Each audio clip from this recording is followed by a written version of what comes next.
안녕하세요. 투데이안경 코리아마켓 손유빈입니다. 안녕하세요. 박수진입니다. 올해 마지막 FOMC를 앞두고 경계감이 확산된 가운데 개별 종목들의 활발한 움직임이 지수를 방어했습니다. 이번 FOMC에서 금리 전망치인 점도표가 함께 발표가 돼서 시장은 12월 FOMC 결과보다 내년 금리 인하 시점에 더 관심을 두고 있는데요. 12월 FOMC가 남은 연말 랠리의 트리거가 되어줄 수 있을지 주목을 해봐야겠습니다. 오늘은 눈치보기 장세 속에서 개별 종목과 다양한 테마들이 빠르게 움직였죠. 네, 영화 서울의 봄 흥행 소식에 영상 콘텐츠주들이 부상한 가운데 초전도체, XR 관련주, 그리고 자율주행 테마들이 강한 에너지를 형성했습니다. 개별 종목으로는 미국 로봇 기업 인수 추진 소식을 알린 LIG 넥스원이 상한가로 마감하면서 돋보였는데요.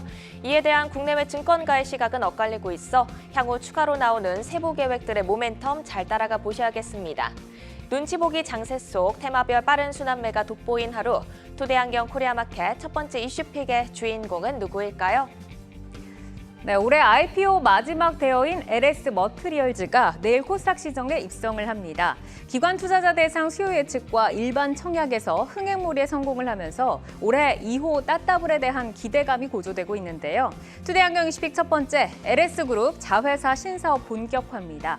LS그룹은 올해 초 비전 2030으로 탄소 배출이 없는 전력 CFE를 통해 2배 성장 목표를 밝혔는데요.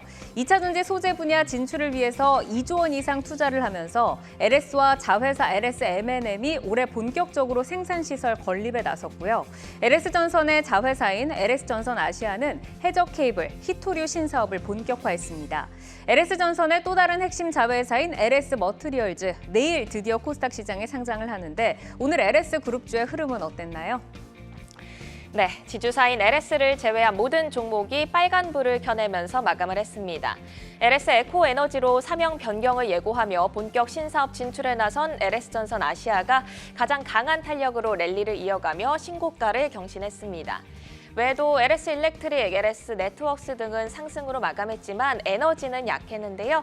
내일 LS 머티리얼즈 상장에 어떤 반응이 나올지 주목해 봐야겠습니다. LS 그룹주 이슈에 이은 투데이안경 이슈픽 두 번째 주제는요. 투데이안경 이슈픽 두 번째, 애플 비전 프로 내년 출시입니다. 혼합 현실, XR 시장에 부흥을 불러올 게임 체인저로 주목을 받는 애플의 비전 프로가 내년 상반기에 출시를 앞두고 있고요. 유통 계획 준비와 함께 최종 기기 테스트를 진행 중인 것으로 전해졌습니다. 앞서 메타가 VR 헤드셋 퀘스트 3를 출시했고 삼성전자는 퀄컴과 파트너십을 체결해서 XR 생태계 구축에 나서고 있어서 내년 XR 시장 확장성이 더욱 주목을 받고 있는데 오늘 관련주들 에너지가 아주 좋았죠. 네, 먼저 LG이노텍이 모처럼 탄력 있는 반등으로 24만 원대로 다시 올라섰습니다.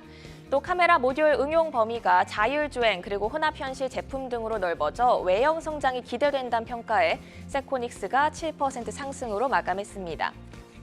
또 외에도 서울의 봄 흥행 모멘텀까지 더해진 덱스터가 8% 강세로 거래를 마쳤는데요.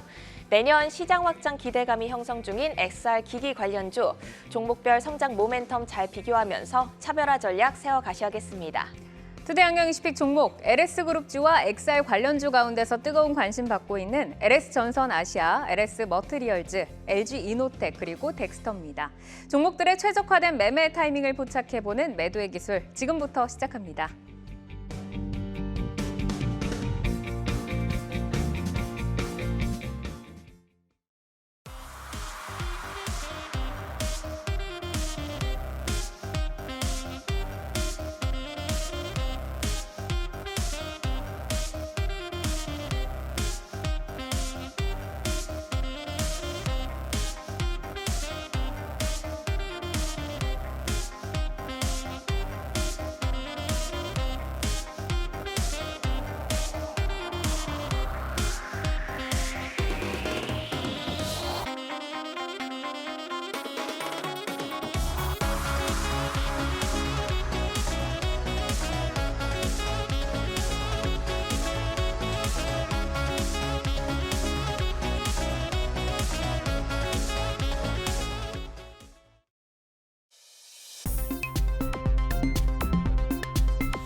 종목별 최적화된 매매 타이밍을 포착해보는 매도의 기술. 투데이안경 20픽 첫 번째, LS그룹 자회사 신사업 본격화입니다.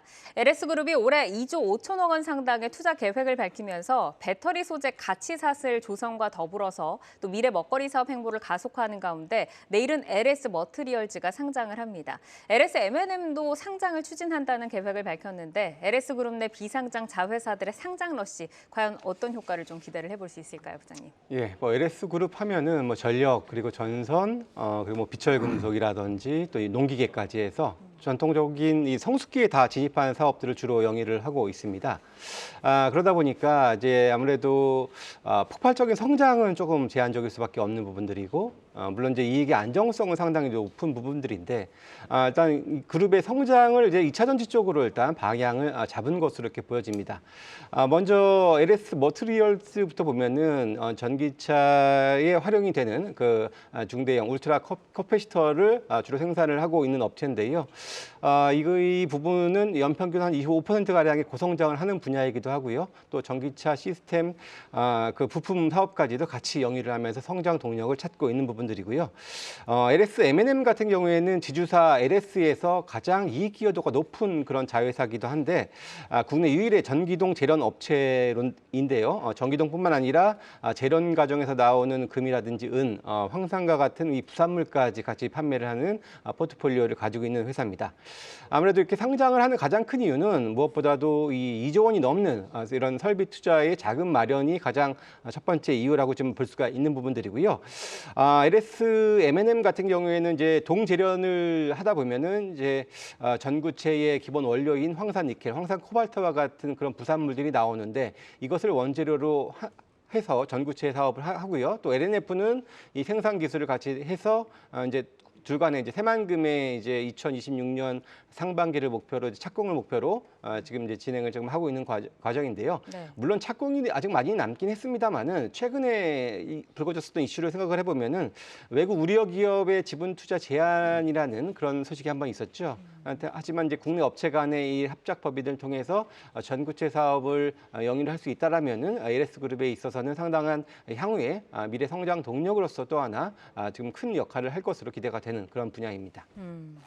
LS 머티리얼즈가 이제 LS 전선 핵심의 자회사인데 LS 전선 아시아에서 지금 두 번째로 이제 상장을 하게 되잖아요. 지금 LS 마린 솔루션까지 봤을 때 자회사 세 곳 모두 3분기 역대급 실적을 달성을 했습니다. 자, LS 전선 자회사들 성장 비결에 대해서 좀 어떻게 보세요, 파트너님? 일단 LS라는 기업은 네. 그룹 자체가 주변에 물어보면은 잘 알고 있는 사람들이 사실은 별로 없습니다. 어떻게 보면은 우리 예전에 LG가 이제 분사를 할 때 GS하고 LG하고 그다음에 LS로 분사를 할 때 가장 어떻게 보면 알짜 회사들을 많이 가지고 있었는데 그동안 실적이 굉장히 좋았음에도 불구하고 실적 대비 굉장히 좀 저평가되는 그러한 부분이 일단 있었다면, 이번에 그런 부분 자체가 드디어 이제 수면 위로 떠오르는 그런 모습이 아닌가 이렇게 생각이 들고요. 어떻게 보면은 이번에 2차 전지라든지 아니면 기존의 신재생에서는 원래는 이제 예전에 북해에 발전하는 북해 부분에 진출했던 국내 기업들 안에서도 LX 일렉트릭이 그때도 들어가 있었기 때문에 이제는 신재생에서 2차 전지로 발돋움한다 이렇게 이제 얘기도 할 수가 있을 것 같고, 그리고 이제 원래 가지고 있었던 게 원래 LX 일렉트릭도 LX 산전 뭐 이렇게 이름이 됐잖아요. 네. 전혀 이제 주식을 살래라고 물어보면 별로 사고 싶지 않은, 하지만 실적이 좋은 그러한 부분에서 이제 본격적으로 세일즈 자체, 주식에 대한 세일즈 부분에 대한 기대도 충분히 해볼 수가 있다 이렇게도 생각이 들고요. 시장 일각에서는 많은 자회사들이 이렇게 성장을 많이 하게 되면 예전에 카카오처럼 주식의 어떤 가치 자체가 희석이 된다든지 하는 부분에 대한 우려도 가지고 있습니다만은, 카카오는 워낙 많이 분사를 한 거고 지금 LS 같은 경우에 그럴 단계는 아니다 이렇게 생각이 되기 때문에 네. 지금 부분의 어떤 분사라든지 하는 부분들 시장 안에서는 충분히 적절하다 이렇게 판단하지 않을까 싶습니다. 그러니까 지금 뭐 이런 성장 섹터나 이런 부분에도 적절히 맞고 실적도 받쳐주는 데다가 이 자회사 상장에도 다 긍정적인 뷰를 주고 계시는데, 자, 내일 LS 머티리얼즈 상장 많은 분들이 지금 눈여겨보고 계실 겁니다. 자, 오늘 그 가운데서 LS 전선 아시아와 LS 머티리얼즈 지금 이제 상장을 앞두고 있지만 두 분께 이제 사인을 한번 들어볼까 해요. 근데 지금 비상장 종목으로는 저희가 처음으로 매도의 기술을 지금 올려봤는데 지금 다 곧 사인이 들어왔습니다. 좀 이제 어려운 선택이셨을 텐데 LS 전선 아시아부터 보도록 하겠습니다. 4거래일 연속 상승을 하면서 신고가를 다시 썼습니다. 자, 지금 이렇게 두 분 다 곧 사인 주셨는데 강준혁 파트너께 먼저 들어볼까요? 예, 일단 LS전선 아시아의 경우에는 우리 이렇게 생각을 쉽게 해보면 좋을 것 같아요. 이게 시장 안에서는 2차 전지가 되었던 아니면 이전에 풍력 발전이 되었던 태양광이 되었던 신재생 아니면 이번에는 이제 석탄 화력 발전소가 대부분 LNG 복합 화력 발전소로 많이 바뀐다 이런 얘기들도 일단 있는데 그 발전소가 바뀐다는 얘기 자체는 전선이 다 바뀐다 이렇게도 생각을 충분히 해볼 수가 있고요. 그리고 이제 해저 케이블이라든지 하는 부분도 우리가 하나 생각을 해볼게. 풍력 발전이 보통은 이제 육상 풍력도 있고 해상 풍력도 있는데 요즘 대부분 해상 풍력이라든지 하는 부분에 대한 얘기들도 많이 나오고 있습니다. 따라서 전선 부분에 대한 기대감 자체는 굉장히 크다 이렇게도 생각을 해볼 수가 있을 것 같고 그리고 이제 풍력이라든지 풍력이라든지 해상 풍력이라든지 하는 부분이 원래 처음 만들어졌던 부분이 일단 유럽 쪽이 먼저 시작을 했었고 그 다음에는 이제 미국이라든지 근데 알리백이라든지 하는 부분을 생각을 해보면 생산 기지라고 할 수 있는 동남아라든지 하는 부분에서도 신재생을 갈 수밖에 없다라는 얘기가 될 수밖에 없고 이러한 부분은 LS 전선 아시아도 동반해서 성장한다 이렇게 생각을 하시고 보시는 게 충분히 이제 시나리오가 되기 때문에 내년까지 보시더라도 충분히 고가 아닌가 이렇게 생각이 들고 단지 최근 들어 주가 좀 많이 올랐습니다. 그 부분 자체는 좀 부담이 됩니다만은 여전히 트레이딩으로 끌고 갈 수 있는 그러한 시점이 아닌가 이렇게 생각을 해봅니다. 그러니까 지금도 좋고 앞으로 장기적으로도 좋고 내년까지는 네. 좀 봐도 되지 않겠느냐라고 말씀을 주셨는데 이제 김성준 부장께서도 그 사인을 켜주셨어요. 앞서서 그 이제 LS가 주식 세일즈를 잘한다라고 파트너님께서 말씀을 해주셨는데 이 네임이 LS전선 아시아도 신사업 진출에 맞춰서 이 사명을 LS 에코에너지로 이제 변경할 계획이라고 합니다. 뭐 해저 케이블, 히토류 이런 신사업 추진에 드라이브를 걸면서 성장성이 주목을 받고 있는데 실적이 다 좋잖아요. 지금 매출 구조 현황이 어떤지 그리고 신사업 추진한다고 하면 뭐 기업적으로 어떤 변화를 좀 노려볼 수 있는 건가요? 뭐 현재까지는 대부분 이제 다 전력 케이블이 대부분 매출의 100%를 차지할 정도로 아직은 그쪽에 국한되어 있는 것이 사실인데요. 이제 내일 임시 추청 앞두고 있는데 이제 해저 케이블과 히토류 사업을 뭐 포함을 하기로 했죠. 아무래도 또 그룹의 성장 방향을 2차 전지로 잡은 만큼 충분한 시너지를 좀 기대를 해볼 수 있는 구간이다라고 볼 수 있겠고요. 최근에 일련의 흐름들을 보게 되면은 미국, 중국이 화해 무드를 잠시 보이는 듯 했었습니다만은 다시금 또 IRA 세부 규정으로 좀 제재가 들어왔었고 그에 따라서 또 최근에 요소수라든지 여러 가지 또 이제 금지를 하는 그런 부분들이 나오고 있는데 역시 현재 히토류 부분이 가장 또 중국이 가지고 있는 또 힘 아니겠습니까? 그래서 현재 전체 90% 이상을 차지하고 있는 중국의 히토류가 또다시 제재를 할 수 있다라는 부분들도 우리가 염두를 해둬야 될 텐데요. 그런 차원에서 본다면은 해외에서 정제를 마친 뭐 네오디뮴 등을 이제 연구 자석 업체에 이제 아마도 이제 공급을 하게 될 것으로 보여지는데요. 이 부분들이 매출 비중이 얼마나 나올지는 아직까지는 모르겠습니다만은 그래도 그룹 전사적으로 2차 전지 사업을 강화를 하고 있는 만큼 네. 어느 정도의 충분한 좀 시너지는 좀 나올 수 있을 거라고 보여지고요. 해저 케이블 같은 경우에도 지금 지난 5월에 베트남의 MOU를 국영업체와 MOU를 체결을 했습니다.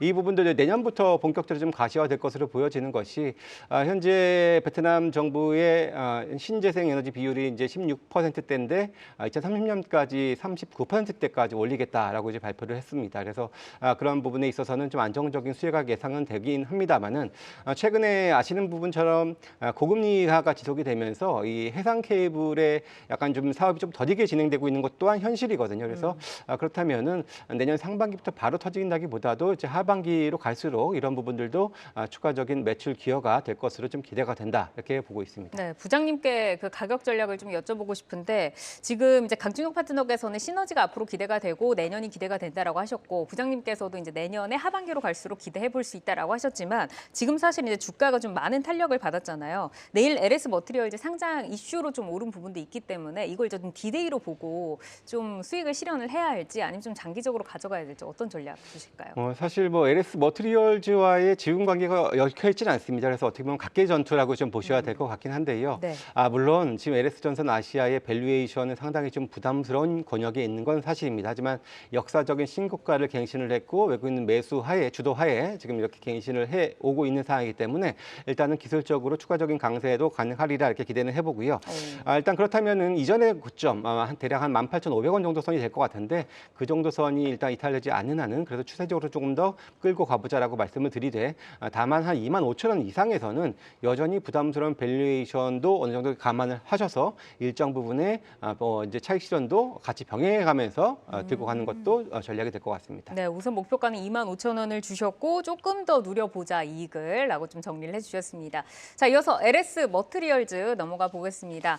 하반기 마지막 대어로 불리는 LS 머트리얼즈 내일 코스닥에 상장을 하죠. 지금 뭐 시장에서는 분위기가 따따블 이후의 주인공이 되지 않겠느냐라는 높은 기대감 형성이 되고 있고 역시나 이제 두 분 모두 고 사인을 주셨어요. 지금 공모가가 6,000원인데 총 공모액이 877억 5천만 원, 공모가 기준 시총이 약 4,059억 원입니다. 자, 내일 상장 첫날 분위기 우선 뭐 따따블 막 이렇게 예상을 하는데 강진혁 파트너께서는 어느 정도 좀 예상을 하세요? 일단 뭐 따따블 얘기를 하기보다는 일단 따블이라도 한번 그렇죠. 상이라도 한번 일단 붙어주는 게 중요하지 않나 이렇게 생각을 하고 있고 네. 원래 이제 우리 시장에서는 LX 머티리얼에 대해서는 원래 이제 구주 그 매도 부분이 좀 많았기 때문에 시장에서는 기대가 조금 약했던 것도 사실인데 이번에 아까 이제 말씀을 해주신 것처럼 지금 일반 투자 청약 경쟁률 자체도 1164대 1 정도로 나쁘지 않은 그런 모습들도 일단 보여주고 있고요. 시장 안에서 여전히 뭐 2차 전지가 어렵다, 쉽다 이렇게도 얘기를 하고는 있습니다만은 완전히 꺾여 있는 그런 모습은 아니지 않습니까? 그리고 전기차라든지 아니면 우리 그 울트라 캐패시터에 대해서는 시장 안에서도 기대가 좀 많습니다. 그런 부분들도 일단 있다 보니까 좀 의미가 있다 이렇게도 봐줄 수가 있을 것 같고 아까 지금 청약 증거금이 지금 한 12조 7,731억 정도 일단은 모였는데 이게 우리 얼마 전에 좀 강하게 움직였었던 아마 기억을 하실 거예요.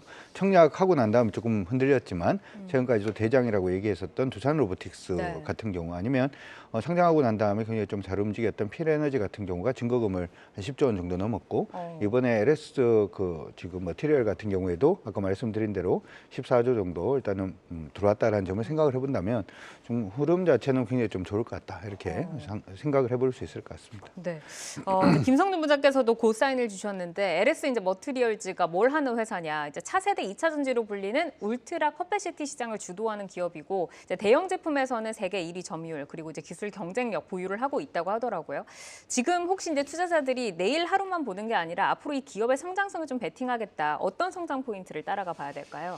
일단 뭐 울트라 커패시터 관련해서는 기본적으로 이제 기존의 리튬 이온 배터리보다도 저장 용량은 좀 작긴 합니다만은 충전과 방전의 이런 시간이 짧고 또 이제 기대 수명이 상당히 좀 깁니다. 그래서 이러한 장점이 있어서 짧게 사용하고 충전을 자주 할 수 있는 그런 환경 하에서는 상당한 이점을 가지고 있고요. 그래서 기존의 배터리의 대체제 또는 보조제 역할을 할 수가 있고 특히나 이 안정성, 갑자기 이게 방전이 돼서 주행 중에 방전이 됐을 때 상당한 위험이 될 수도 있는데요.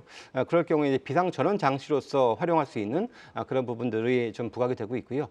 이 울트라 커패시터가 작년 매출액이 1,620억 정도 수준이었는데 이게 가동률이 100%를 초과할 정도로 상당히 좀 지금 주말에도 이렇게 막 가동이 될 정도의 그런 가동률을 보여주고 있는 상황인데요. 이번에 IPO를 통해서 기존의 생산 설비의 2배 이상의 생산 능력을 이제 확대할 것으로 좀 보여지는 그런 상황인데요.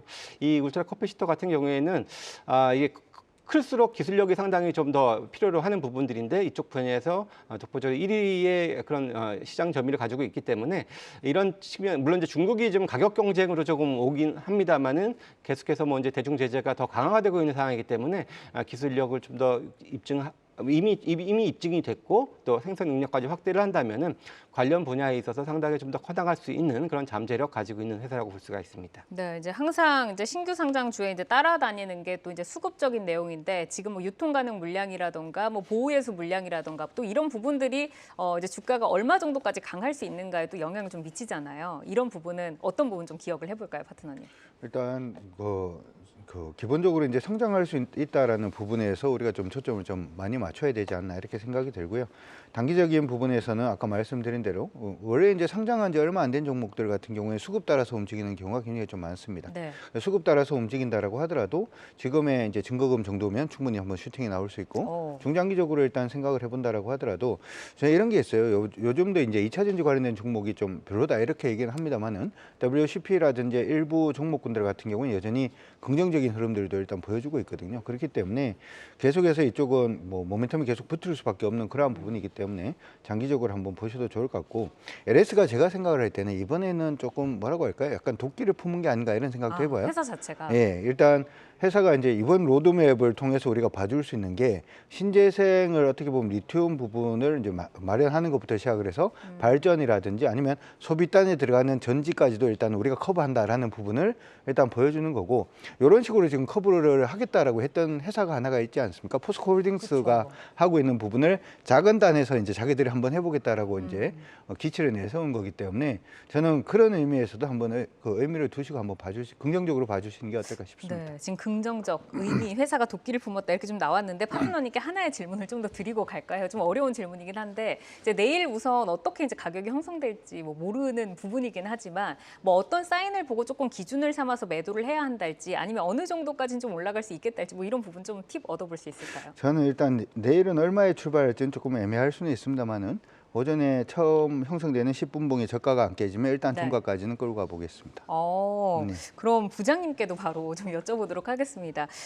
이제 청약을 받은 분들도 계시고 받지 않은 분들도 계신데 또 내일 이제 뭐 이렇게 또 뭐 변동성이 굉장히 크게 이렇게 왔다 갔다 하면 또 보는 사람 마음에서는 나도 좀 따라가 볼까 하는 생각이 들잖아요. 시초가에 좀 따라 붙어서 뭐 매매를 해보는 전략에 대해서 좀 어떻게 생각하시나요?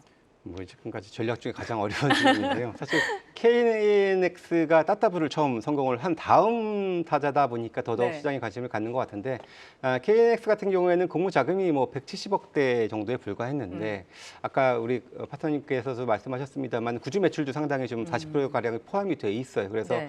유통 주식 수가 33% 가량이 좀 됩니다. 그래서 이 1,200억대가 넘는, 그러니까 공모가 상당 기준으로만 봤을 때도 상당히 좀 있는 부분들이기 때문에 이러한 유통 주식수를 다 가지고 우리가 이렇게 흔히 또 얘기하는 따따블을 또 기대하기는 상당히 좀 어려운 부분들이 하는데요. 일단 아무리 그래도 시장이 지금 최근에 신규 상장주에 대한 뜨거운 관심을 그렇죠. 감안했을 때, 제가 물론 지금 공모가 6,000원이지만 저는 목표가를 15,000원으로 말씀을 드린 이유가 대략 한 시총이 1조 정도 되는 그런 15,000원 규모의 목표가. 규모거든요. 시총이 한 1조가 조금 넘는 정도의 수준인데 그 정도면은 사실 지금 밸류를 감안했을 때 그리고 내년까지도 감안했을 때 그 정도면은 이상은 좀 오버슈팅일 수도 있지 않냐라는 그런 좀 조심스러운 생각이 좀 들고 있습니다. 부장님은 이제 15,000원 조심스럽게 언급해 주셨고 파트너님께서는 그러면 이제 시가가 깨지지 않으면 조금 끌고 가보는 전략으로 두 분 다 네. 이렇게 좀 정리를 해보도록 하겠습니다. 자, 그러면 이어서 혼합현실 XR 관련주로 넘어가 보겠습니다. 헤드셋 애플의 비전 프로가 이제 내년 상반기에 출시를 앞두고 XR 시장에 이제 훈풍이 지금 불어오고 있는데, 자, 애플의 비전 프로 오랫동안 기다렸습니다. 이 시장 확장성에 대해서는 어느 정도까지 기대를 해볼 수 있을까요? 일단 저도 사실은 좀 기대를 하고 있어요. 사실 이번에 지스타 가서 조금 실망을 했던 게 XR 관련된 게임들이 좀 많을 줄 알았더니 별로 없어가지고 제가 주변에다가 물어보니까 아직까지 가장 큰 문제가 되는 게 XR 관련된 기기들에 대한 게임이 많이 나오지 않는 게 XR 자체의 이제 그 소위 말하는 그 기능 부분이 좀 많이 떨어진다. 그래서 PC에 연결을 해서 쓸 수는 있지만 그 부분 자체가 조금 아직은 게임을 전체적으로 커버하기는 조금 어렵다, 이런 얘기를 좀 많이 드렸습니다. 사실 퀘스트 3가 나오고 난 다음에 메타에서 신제품 나오고 난 다음에도 그런 얘기가 있어서 조금 아쉬웠는데, 시장에서 기대하고 있는 부분은 애플의 그 이번에 신제품의 경우에는 기본적으로 성능 자체가 굉장히 좀 좋아질 수밖에 없고요. 칩이라든지 성능이 네. 그러한 부분들 때문에 조금 더 활성화되는 그러한 부분이 만들어지지 않을까 이렇게도 생각을 하고 충분히 생각을 해볼 수 있을 것 같고요. 저는 개인적으로 여러분들이 기기가 우리가 원래 이제 그 핸드폰을 처음 쓰다가 걸면 걸리는 걸리워를 쓰다가 지금의 스마트폰을 생각하기가 조금 어려웠던 것들처럼 네. 지금의 기기 스마트폰에서 어떻게 보면은 이 MR로 충분히 기기가 넘어갈 수도 있다, 이렇게 생각도 사실은 먼 미래에는 가능하지 않을까라는 생각이 들어서 여러분들이 이쪽도 같이 관심을 한번 가져보시는 게 어떨까 싶습니다. 네, 이제 XR 하면은 뭐 가상현실, VR, 증강현실, AR, 혼합현실, MR 이렇게 이제 통칭하는 용어가 이제 XR인데 시장에서는 관련 테마들이 또 많이 좀 나누어져 있잖아요. 어떤 기술이 좀 좀 핵심적인 기술이고 어떤 업체들 좀 봐야 될까요, 부장님? 예, 일단 뭐 가상현실, 뭐 VR이라고 하는 거는 이제 IT 기술을 통해서 이제 실제처럼 만드는 그런 이제 가상의 환경이고요. 기본적으로 AR은 우리 한때 유행했던 포켓몬고를 떠올리시면 쉽게 AR을 하실 수 있을 것 같고, 또 MR은 이제 두 개를 혼합한 형태인데 우리 통상 그냥 XR이라고 주로 이렇게 불리곤 하죠. 근데 이 부분에 있어서 가장 중요한 것은 이제 역시 이제 디스플레이 그리고 카메라가 첫 번째로 좀 꼽아볼 수가 있는데요. 기본적으로 이제 올레도스라고 불리는 이제 마이크로 LED는 같은 경우에는 그 실리콘 기판 위에 반도체를 공정한 다음에 그 위에다가 이제 OLED 칩을 넣어서 이렇게 작게 만든 그런 제품인데요. 아무래도 이제 소형화와 또 기능도 상당히 좀 뛰어난 그런 부분들이 있고 또 이제 응답 속도도 상당히 좀 빠르기 때문에 이 XR기에 상당히 좀 적합한 그런 디스플레이라고 좀 할 수가 있고요. 관련해서는 국내에서는 LG 노텍, LG 디스플레이가 이런 관련된 걸 생산을 하고 또 설계 전문 기업이 이제 라운텍이라는 회사도 뭐 최근에 많이 좀 주목을 받고 있는 그런 부분이고요. 그 밖에도 이제 카메라 부분들입니다. 물론 이제 아무래도 현실성이 더 뛰어나야 되기 때문에 다른 기기들보다도 더욱더 뭐 고해상도뿐만 아니라 10개 이상의 카메라가 들어가기 때문에 상당히 이제 큐의 증가를 좀 이끌어줄 수 있는 이런 부분들이고 관련해서는 뭐 LG노텍, 나무가와 같은 그런 회사들이 국내 기업에 있습니다. 또 마지막으로 이제 컨텐츠 쪽이 될 텐데요. 네. 아무래도 이제 아까도 이제 아직 XR 관련 게임이 별로 없다 말씀을 하셨는데 아직까지는 좀 많이 부진한 상황입니다. 하지만 이런 컨텐츠가 좀 성공을 해야 XR 기기들도 더 활성화될 수 있는 부분들을 생각을 해본다면은 국내에서는 현재 뭐 XR 게임을 만든 적이 있는 스코넥 정도가 있는데 후속은 아직까지는 조금 미비하긴 합니다만은 그런 것들이 있고. 또 엔터테인먼트 관련해서는 이제 특수 시각 효과 VFX를 할 수 있는 회사들이 좀 있죠. 뮤직 스튜디오라든지 덱스터 이런 회사들이 존재하고 있습니다. 네. 자, 그러면 오늘 이제 XR 기기 관련주들이 뜨거웠는데 LG노텍과 덱스터에 대해서 두 분의 의견 바로 좀 들어보도록 하겠습니다. 지금 사인에서는 덱스터에만 김성준 부장께서 이제 스탑 사인을 주셨는데 LG노텍부터 보겠습니다. 오늘 4% 강세 유지하면서 거래를 마쳤고요. 바닥을 탈출했던 주가가 10월 들어서는 그래도 조금 탄력이 좀 둔화된 것 같은 모습인데 강준혁 파트너께서는 이제 LG노텍 어떤 뷰로 보실까요? 사실 이제 이번에 모멘텀으로 생각을 하면 LG노텍이 모멘텀을 좀 크게 받을 수 있는 건 사실입니다. 사실인데 제가 조금 안 좋게 시작을 일단 하고는 있는데 사실 LG노텍은 애플 관련된 모멘텀이 좀 강하다 이렇게도 생각을 해볼 수가 있을 것 같고 그냥 거의 뭐 그 직접적으로 이제 모멘텀을 받을 수 있는 회사다 보니까 그렇겠죠. 단지 이제 아직까지도 미국하고 중국 간의 관계가 조금 애매하다라는 부분을 생각을 해본다면 네. 그 부분에 대한 리스크 부분은 LG노텍이 가져가야 되는 부분은 확실하다 이렇게도 말씀드릴 수 있을 것 같습니다. 단지 MR 관련된, XR 관련된 부분에서 카메라 부분이 굉장히 중요합니다. 시장 안에서는 마이크로 LED가 중요하다 이렇게도 얘기를 많이 하는데 개인적으로 마이크로 LED보다 카메라가 더 중요해요. 왜 이런 말씀을 드리냐면 써보셨나요? 써보시면은 어떻게 돼 있냐면 우리가 보통 VR을 사용할 때는 화면 안에서 그냥 움직인다라고 하면 이게 MR 같은 경우에는 기본적으로 TV가 이제 하나 그냥 앞에 서 있고 옆에 화면 다 보여요. 쓰고 있더라도 네. 거기에 대한 해상도 부분도 반드시 필요하기 때문에 카메라가 굉장히 중요한 거다. 그러니까 소위 말해서 AR을 하기 위해서 카메라가 필요한 건데 원래 스마트폰의 카메라 대수가 14개까지 늘어날 가능성이 있다 이렇게 얘기를 했거든요. 네. 그 이유 자체도 우리가 XR 안에서 MR 부분이기 때문에 카메라 부분에 관련된 종목군들 일단 보시는 게 좋을 것 같고 LG노텍을 보셔도 되고 아니면 MC넥스를 보셔도 저는 관계없다라고 생각을 합니다. 예. 결국에는 우리의 눈이 되어줄 수 있는 카메라가 가장 중요하다라고 말씀 주셨는데 자, 시간 관계상 부장님께는 LG노텍의 목표가를 조금 짧게 들어볼까요? 일단 사실 애증의 종목이죠. 상당히 좀 무거운 흐름들을 좀 맞아요. 많이 좀 보여주고 있고 증권사에서 좋은 의견들을 내놓고 있습니다만은 그렇게 큰 탄력을 좀 보여주지는 못하고 있는데요. 일단은 올해 4분기도 사상 최대 분기 매출 실적 기대가 되는 그런 부분들입니다. 그래서 현재로서는 그래도 좀 반등의 여지는 추가적으로 있다라고 보여지고요. 목표가는 일단은 30만 원 정도로 말씀을 드리도록 1차적으로 하겠습니다. 30만 원. 참 네. 무거운 종목입니다. 자, 이어서 그럼 덱스터로 넘어가 보겠습니다. 자, 덱스터가 4거래일 연속 상승하면서 오늘 8% 유지를 했고요. 두 분의 사인 여기서 엇갈렸는데 김성준 부장님께 먼저 덱스터에 대한 의견 여쭤볼까요? 일단 덱스터가 오늘 두 가지 이슈가 있었죠. 뭐 최근에 이제 흥행하고 있는 서울의 봄이 오랜 그 영화계 침체를 벗어나서 700만 을 돌파했다는 소식이 있었고 네. 또 이제 오늘 동종업체 뮤직 스튜디오가 또 개별적인 호재를 바탕으로 또 상한가를 기록을 그렇죠. 했었죠. 그러면서 동시에 이렇게 상승세를 좀 동반해서 좀 보였다 이렇게 보여지는데요. 하지만 이런 서울의 봄과 같은 이런 흥행하는 영화가 최근에는 상당히 좀 없습니다. 그리고 후속타도 그렇게 썩 없는 상황이고 여전히 침체기를 지금 지나고 있는 있는 부분들이기 때문에 일단은 저는 700만 원을 넘었다면 1000만 원 넘을 수 있겠습니다만은 그 어느 정도 저는 좀 이제 모멘텀이 점차적으로 조금 둔화될 시점이 다가오지 않겠냐라는 생각에서 일단은 스탑 사인으로 말씀을 드립니다. 네, 강충 파트너께서는 지금 고사인 주셨는데 이 기업 쪽으로도 앞으로 뭐 충분한 경쟁력 있는 기업인가요? 네, 일단은 제가 7일 날이었나요? 제 유튜브에 위지육 스튜디오하고를 봐야 되겠다라고 일단 올려드렸는데 오늘 관련된 7일, 종목이 지난주네요. 일단 올라서 조금 기분이 좋습니다. 근데 이게 우리가 기본적으로 MR 관련된 종목으로만 같이 엮을 수 있는 건 아니고요. 사실은 이쪽에 대한 기대감 자체는 암호화폐에서 엮어오는 게임 관련된 부분, 게임에서 우리 그 NFT로 연결이 되고 난 다음에 메타의 증강현실 그쪽에서 이쪽으로 들어오는 부분이 전 그쪽도 좀 크다라고 생각을 합니다. 그렇기 때문에 덱스터 같은 경우나 위지익 스튜디오가 오늘 귀염을 토해내는 것은 거기에 대한 모멘텀도 하나 붙었다 이렇게 생각도 하고요. 그리고 이제 아까 말씀을 해드린 대로 기본적으로 이거는 가상현실을 만들어내는 프로그램 부분이 그 화면 자체가 없이는 뭐가 되는 부분은 없기 때문에 저는 계속해서 긍정적으로 보시는 게 어떨까 싶습니다. 네, 알겠습니다. 이렇게 이제 정리를 좀 해드리겠습니다. 저희가 현재 주가와 모멘텀을 기준으로 매매 포인트 제시를 해드리기 때문에 시장이 변화하면 전략도 변동 가능한 점 계속해서 기억을 해주시기를 바라겠습니다. 이슈와 모멘텀 팔로우하면서 여러분의 전략 체크해드리겠습니다.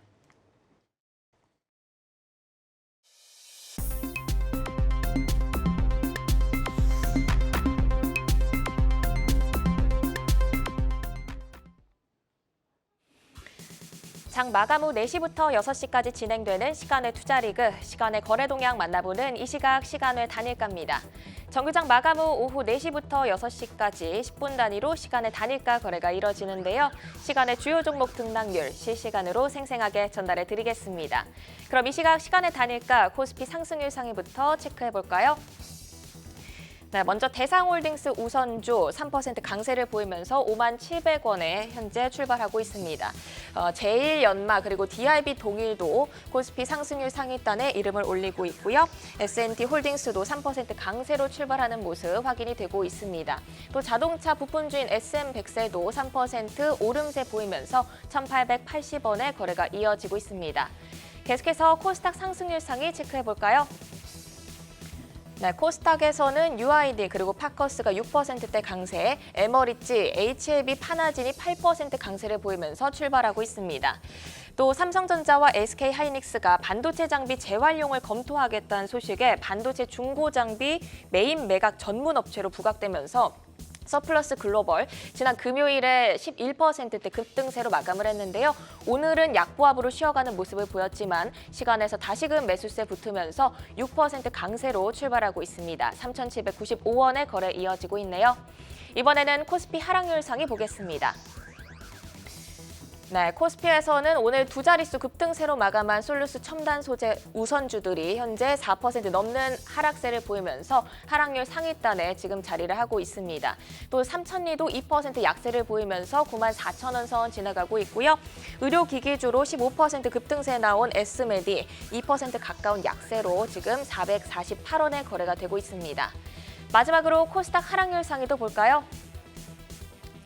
네, 코스닥에서는 광진실업 그리고 소룩스가 이름을 올리고 있습니다. 소룩스는 무상 증자 소식의 급등 후 하루 만에 20% 급락세로 오늘 마감을 했는데요. 시간에서 추가적으로 3% 넘는 하락세 보이면서 28,500원에 거래가 되고 있습니다. 또 최근에 신규 상장한 에이징랜드도 2% 하락세 보이면서 55,000원 선 지나가고 있고요.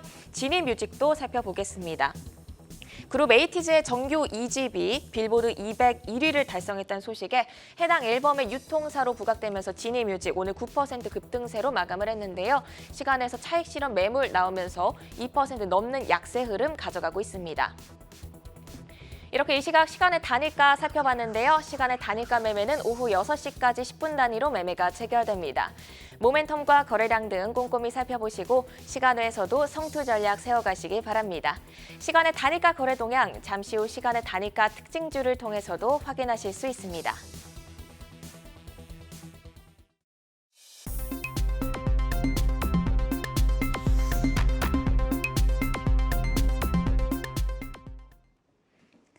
네, 연속성 있게 우상향할 주인공 찾아보도록 하겠습니다. 오늘의 라이징 스타 세 분은 어떤 종목 가지고 오셨을지 화면으로 확인해 보겠습니다. 자, 노민 파트너 텔레칩스, 김성준 부장 메커스, 강준혁 파트너 로보티즈 가지고 오셨는데요. 노민 파트너의 텔레칩스부터 보도록 하겠습니다. 라이징 포인트와 스토리 한번 들어볼까요? 네, 자율주행 AI 반도체 모멘텀과 이익 성장세 가속화를 이제 들고 왔습니다. 앞서 이제 VR 이슈에도 이제 나왔는데 텔레칩스가 이제 계속적으로 이제 주목을 받고 있는 부분이 해당 부분이 이제 온 디바이스 AI와 그리고 AI 반도체, 지금 요즘 이제 이런 반도체 부분이 굉장히 주목받고 있는 부분이기 때문에 관련주로 이제 주목해봐도 좋을 것 같고요. 특히 이제 텔레칩스 같은 경우에는 오늘 이제 신제품 공개와 더불어 이제 프로모션을 한다라는 그런 이야기를 해서 좀 이제 소폭 상승을 했었는데, 지금 이제 이 텔레칩스가 성장하고 있는 부분이 이제 현대차 실적이 증가함에 따라서 또 같이 성장하는 부분이 있고, 그리고 자율주행 칩은 이제 계속적으로 이제 주목받을 가능성이 높기 때문에 이미 해당 종목이 이제 올해는 벌써 이제 예상 실적이 이제 작년 대비 이미 100%를 예상을 하고 있고, 내년은 올해보다 더 성장하고 있다라고 하니까 이건 이제 추세적 성장이라고 봐도 무방하다라고 생각하고 있습니다. 그래서 텔레칩스를 제가 이제 현재 목표가는 이제 4만 원으로, 그리고 손절가는 27,000원으로 잡아왔습니다. 네, 이제 지금 신제품과 또 프로모션 효과에 오늘 이제 상승이 나왔는데 앞으로 4만 원까지 한번 가보자라고 텔레칩스 만나봤고요. 자, 이어서 그러면은 다음 종목으로 넘어가 보도록 하겠습니다. 김성준 부장님의 종목인데요. 어떤 종목인지 포인트와 스토리 한번 들어볼까요? 예, 메커스는 AMD가 인수한 자일링스로부터 FPGA 반도체를 유통하는 회사인데요. 이 부분 매출이 80%를 차지하고 있는데, 최근에 AMD가 MI300X를 발표하면서 주가가 10% 가까운 상승세를 보인 그날 역시 마찬가지로 10%대의 상승세를 보이면서 시장에 관심을 받았던 그런 회사인데요. 이제 메커스는 이제 자일링스뿐만 아니라 일본 업체 주로 이제 이렇게 공급을 받아서 국내에 그렇게 유통을 하는데요. 주로 이 FPGA 반도체는 주로 이제 AI 딥러닝에 많이 좀 활용이 되고 있는 그런 상황이고, 특히나 국내에서는 뭐 SK텔레콤이라든지 또 이제 해외 아마존, 뭐 마이크로소프트와 같은 클라우드 데이터 센터에 주로 많이 공급을 하고 있는 그런 부분입니다. 하지만 이것이 확장성이 상당히 좀 큰데요. 기본적으로 이제 AI뿐만 아니라 항공 우주 분야, 또 국방 분야, 또 자율주행 분야까지 계속해서 커 나갈 수 있고, 거기에 따라 수주도 계속해서 좀 늘어나고 있는 그런 흐름이 나타나고 있기 때문에 메커스의 외형 성장에 상당히 좀 기여를 해줄 것으로 좀 기대를 해봅니다. 또 지분 80%를 가지고 있는 메커스 시스템즈라는 이제 AI 자회사가 있는데요. 이 회사가 물론 이제 실적은 뭐 5억 남짓 나는 흑자를 유지하고 있는 그런 회사인데, 메커스와 충분히 좀 시너지를 낼 수 있는 그런 부분들이고, 확장되고 있는 AI 부분에 있어서도 어느 정도 역할을 해줄 것으로 좀 기대가 되는 그런 부분이고요. 마지막 이제 실적 부분인데요. 메커스의 장점은 반도체 불황기계에도 이익이 흑자는 유지가 되는 그런 회사이기도 한데, 많을 때는 영업이익률이 20%가 넘고요. 올해도 지난 3분기까지 15%대의 영업이익률을 좀 보여주고 있는 회사인데, 단순한 유통만 가지고는 나올 수 없는 영업이익률이거든요. 기본적으로 개발 파트너사로서의 역할도 좀 하고 있다라는 것을 보여주는 반증이라고 좀 볼 수가 있습니다. 현재 시가총액이 1,600억대인데 올해 예상 실적 대비로 본다면 PR이 지금 5.5배 정도 수준, 상당히 좀 저평가 영역에 있는 부분들이기 때문에 안정성과 성장성 같이 가지고 있는 그런 회사고요.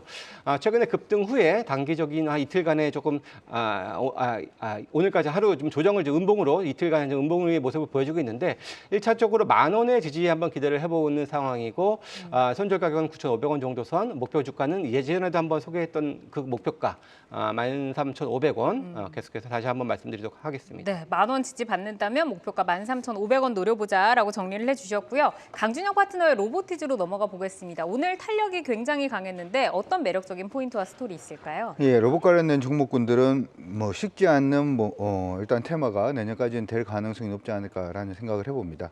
물론 이제 사람들이 보통 할 수 있는 뭐 지금 계산, 키오스키라든지 아니면은 서빙이라든지 하는 부분에 대한 시장 기대감도 일단 큽니다만은, 최근 들어서는 로봇의 어떤 배달이라든지 뭐 하는 부분에 대한 시장 기대감이 조금 더 크죠. 특히 로보티즈 같은 경우에는 2019년도 정부의 이제 실증 사업을 통해서 이미 그러한 부분을 일정 부분 일단 충분히 시장 안에서 인정을 좀 받은 그러한 회사다 이렇게도 생각을 해볼 수가 있을 것 같고요.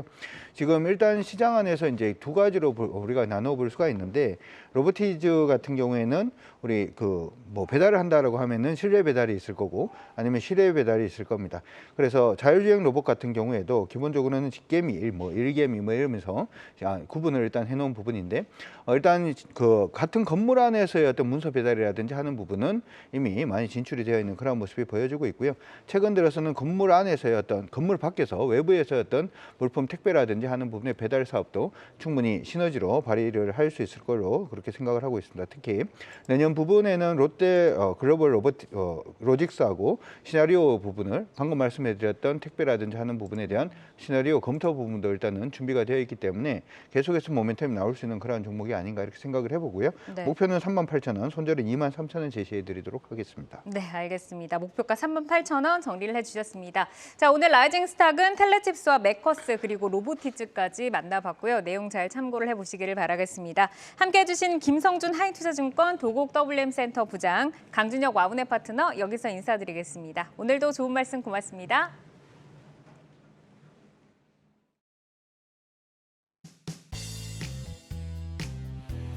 시간의 단일가 거래 속 특징주들을 따라가 보는 시간의 단일가 특징주 탑5입니다. 시간의 단일가 거래는 내일장까지 연결돼 움직이는 종목들이 많은데요. 오늘 함께 하시면서 매매 전략에 잘 활용해 나가시길 바랍니다. 그럼 5위부터 확인해 볼까요? 네, 5위는 보령이 차지했습니다. HK이노엔이 1,500억대로 추정되는 신약의 판권 계약 회사로 보령을 유력하게 꼽고 있다는 소식에 오늘 12% 급등세로 마감했습니다. 시간에서도 2% 추가적인 상승을 주고 있네요. 4위 확인해 볼까요? 보성 파워텍입니다. 원전 관련주로 철골 구조물의 생산과 공급을 하는 업체입니다. 오늘 외국인의 순매수에 힘입어 5% 오름세로 고점에서 마감을 했습니다. 고점 마감한 만큼 에너지 이어가고 있습니다. 6% 정도 탄력적인 상승세 보여주고 있네요. 3위는 나이백입니다. 정부가 주도하는 알키미스트 프로젝트 진행 과정에서 노화 역전 펩타이드 개발에 성공했다는 소식 전하며 최근 급등했는데요. 오늘은 장중 5% 넘는 조정이 나왔지만 밑골이 달며 1% 가까운 약세로 마감했습니다. 시간에서 3.6% 상승하고 있네요. 2위 종목도 확인해 보시죠. 고영입니다. 온 디바이스 AI 본격화로 인한 수혜가 기대된다는 긍정적 리포트에 힘을 받으면서 19% 급등세로 마감했습니다. 시간에서도 강한 기세 이어지는데요. 5% 강세 보이고 있습니다. 잠시 후 더 자세히 살펴보고요. 대망의 1위 종목은 서플러스 글로벌입니다. 삼성전자와 SK하이닉스가 반도체 장비 재활용을 검토하겠다는 소식에 반도체 중고 장비 메인 매각 전문 업체로 부각되며 지난 금요일 급등, 오늘은 약보합에 거래를 마쳤습니다. 더불어서 윤 대통령이 네덜란드 국빈 방문에서 반도체 협력을 강조하고 또 ASML을 방문한다는 소식에 시간에서 주목을 받고 있는데요.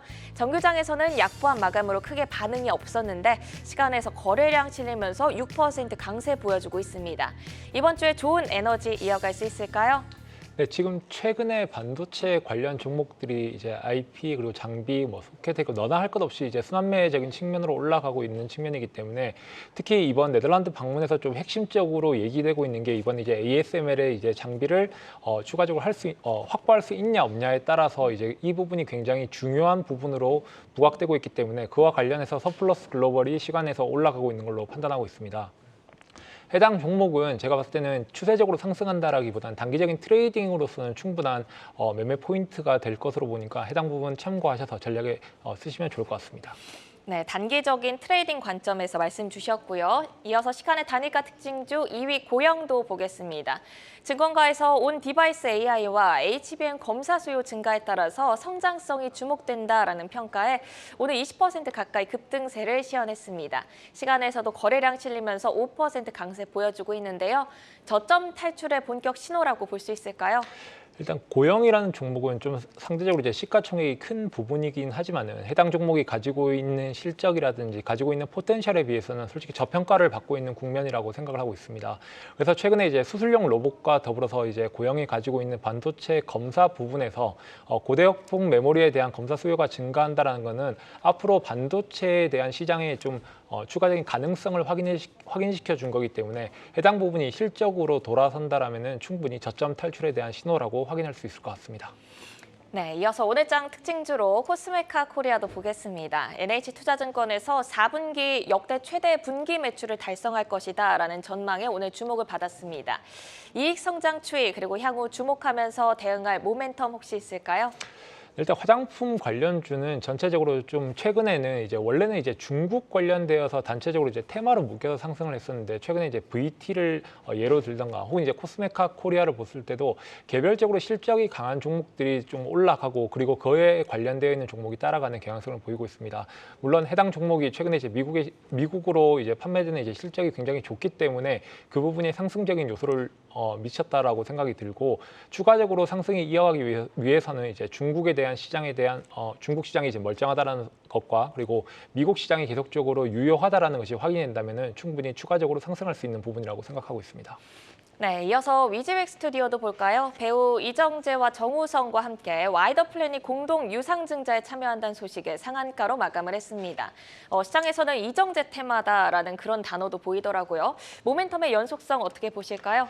일단 해당 부분이 최근에 대상홀딩스가 워낙 많이 오르다 보니까 대상홀딩스와 한동훈 법무부 장관의 관계에 대해서 주목하면서 거기에 대한 낙수 효과로 떨어진 종목이라고 생각을 하고 있고 물론 개별적으로 이슈가 나온 것이 작은 이슈는 아닙니다만은 이것이 계속적으로 상한가를 찍고 추세적으로 날아갈 거라는 거는 조금 더 지켜봐야 될 요소라고 생각을 하고 있습니다. 하지만 최근에 지수 자체가 조정을 받거나 혹은 지금 시기상으로 정치 인맥이나 정치 관련 쪽이 굉장히 트레이딩의 요소로 활용되고 있는데 해당 부분은 트레이딩으로 활용을 하시는 것이 좋을 것 같고 그리고 고점 매수는 최대한 하지 않는 것이 계좌를 지키는 길이라고 생각하고 있습니다. 네, 최근 지수가 시원하게 오르지 못하고요. 또 개별 종목 장세가 이어지고 있는데요. 이번 주는 어떤 투자 전략 유효할까요? 네, 일단 이번 주에 가장 중요한 거는 CPI 발표와 FOMC 회의가 이번 주에 떡하니 중앙에 위치하고 있기 때문에 해당 회의까지는 계속적으로 경계감을 확인하고 있고 확인하는 그런 측면에서 지수가 조금 소폭 박스권으로 움직이지 않을까라고 생각하고 있습니다. 만약 FOMC 회의와 CPI에서 긍정적인 부분이 발표가 된다라면 지수가 조금 더 올라갈 수 있는 여지가 남아 있다라고 생각이 들고 만약 그렇지 않다라고 생각이 들면은 거기서부터는 소폭도 조정으로 이어질 수 있는 부분이니까 해당 부분 참고하셔서 매매하시는 게 좋을 것 같습니다. 네, 이렇게 오늘 시간의 특징주와 오늘 장 특징주 살펴봤습니다. 함께해 주신 노훈민 와운의 파트너는 여기서 인사드립니다. 고맙습니다.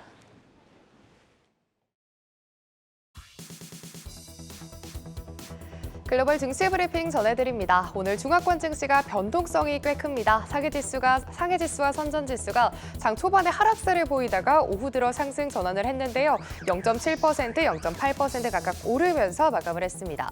또 홍콩 증시는 중국의 경기 둔화 우려에 고전을 면치 못하는 모습입니다. 이 시각 현재 1% 넘는 하락세 보이고 있습니다. 중국의 소비자 물가 상승률이 2개월 연속 마이너스를 기록했습니다. 11월 PPI도 14개월 연속 마이너스를 기록하면서 디플레이션 우려가 고조되고 있는데요. 계속해서 중국의 경기 침체를 심화시키는 지표들이 발표되는 가운데 이번 주 후반에 발표되는 산업 생산과 소매 판매 지수까지 체크해 보셔야겠습니다. 이어서 나스닥 선물지수입니다. FOMC를 앞둬서인지 약보합권에서 등락을 거듭하고 있습니다. 이 시각 현재 0.2% 하락한 16,064선 지나가고 있습니다.